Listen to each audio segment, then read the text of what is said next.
O Irã, efetivamente, nesse momento, parece uma peça muito importante nesse contexto, uma vez que a ABC, essa notícia eu creio que seja exclusiva para o Brasil. Creio que seja exclusiva para o Brasil.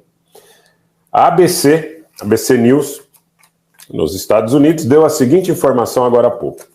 Havia um acordo entre os Estados Unidos e o Irã para a libertação de presos dos dois lados, e dentre as cláusulas desse acordo estaria a liberação de um dinheiro que os iranianos tinham ali no Oriente e estava congelado e que seria repatriado através do Catar. Então, a informação que a ABC veicula, e eu também já veiculei para quem está conosco no Twitter e no Telegram agora há pouco, por isso o Twitter e o Telegram são tão importantes, estaria o governo dos Estados Unidos pressionando e teria conseguido, segundo a ABC, que esses fundos, nesse momento, não fossem transferidos ao Irã. Então, pedindo ao governo do Catar que suspendesse a tramitação, o governo do Catar, que seria uma espécie de avalista ou de intermediário para a repatriação desses 6 bilhões para o governo iraniano, que estavam na Ásia, né?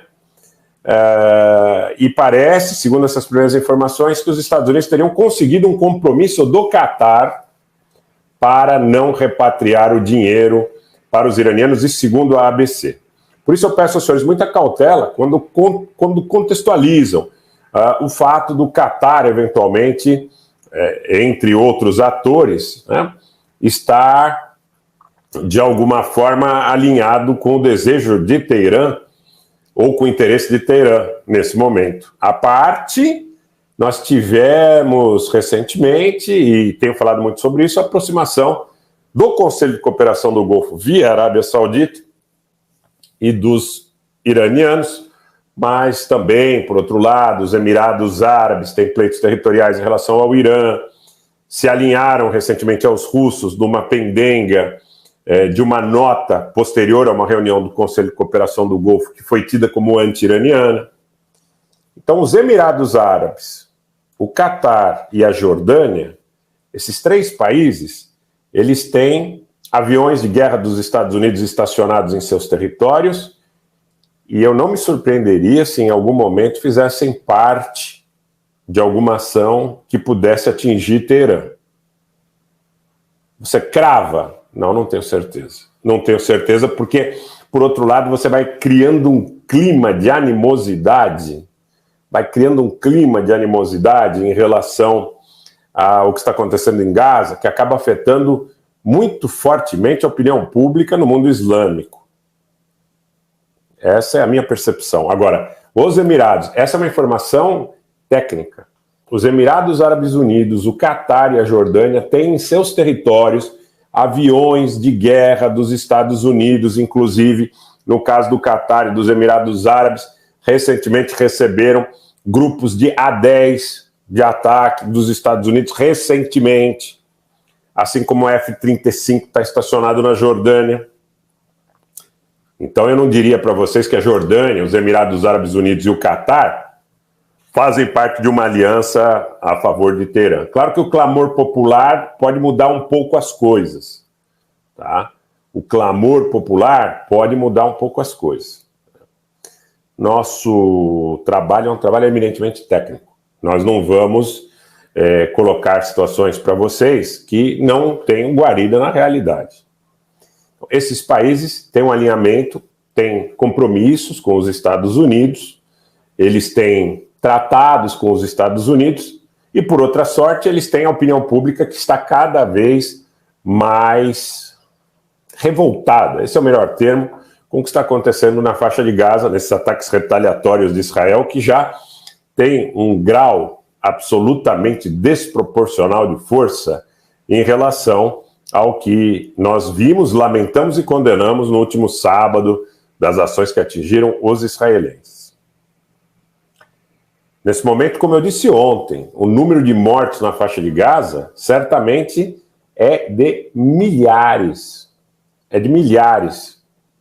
Milhares de mortos. Milhares de mortos. Há uma fala, como eu disse agora há pouco, foi veiculado pelo jornalista Joaquim de Carvalho, da TV 247, do Hassan Rabi, que falou um pouco sobre a situação dos brasileiros na faixa de Gaza. Eu vou mostrar um trecho desse áudio, dando crédito aí ao Joaquim de Carvalho e ao Brasil 247. Peço apenas um instante para vocês, que eu vou colocar o áudio, me digam se chega para vocês a contento. Só um instantinho para me deixar no ponto.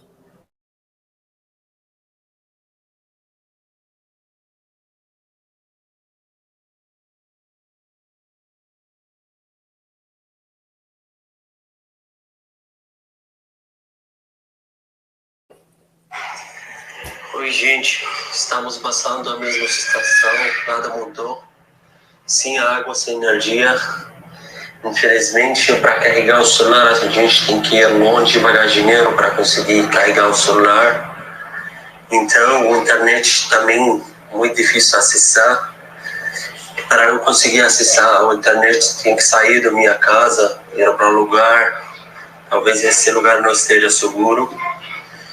Então, nada mudou. A gente está esperando também a força do governo brasileiro. Agradeço ao embaixador do Brasil, Palestina, o senhor Alessandro. Ele sempre com ligação direto, liga para nós para saber como é que tá as coisas. E eu gostaria muito que o presidente do Brasil, Lula, tentar comunicar com o presidente do Egito para conseguir resgatar os brasileiros que estão no faixa do Gaza. Isso é a única esperança para mim e para os brasileiros que estão no faixa do Gaza. Infelizmente também não existe um lugar seguro. A bomba cai no todo lado, todo lugar. Só a gente escuta bombardeio. Especial à noite, o ataque começa mais forte, eu não sei porquê, mas eu imagino para a imprensa, a TV não veja quantas massacres que Israel está fazendo. Mas infelizmente também que morrem pessoas inocentes, não tem nada a ver com isso. Cidadãos são palestinos, estão nas suas casas para achar que eles estão protegidos, mas ninguém está protegido, seguro. Bom, esse foi o áudio que o Hassan Rabi gravou para a televisão Brasil 247, para o jornalista Joaquim de Carvalho. Então, compartilho com vocês. Há uma dificuldade muito grande em estabelecer contato, não apenas com o Hassan, como com os outros brasileiros que estão na faixa de Gaza, em razão da dificuldade no que diz respeito à comunicação por internet e também pela situação de que só está pegando em lugares muito específicos, e esses lugares são perigosos. O que dizem os brasileiros que estão na faixa de Gaza para nós aqui no Brasil? Eles dizem o seguinte, que eles têm medo, inclusive, de habilitar o sinal de celular, porque o sinal de celular poderia ser entendido também como algum objetivo passível de interesse dos israelenses no momento em que as comunicações certamente estão sendo muito monitoradas.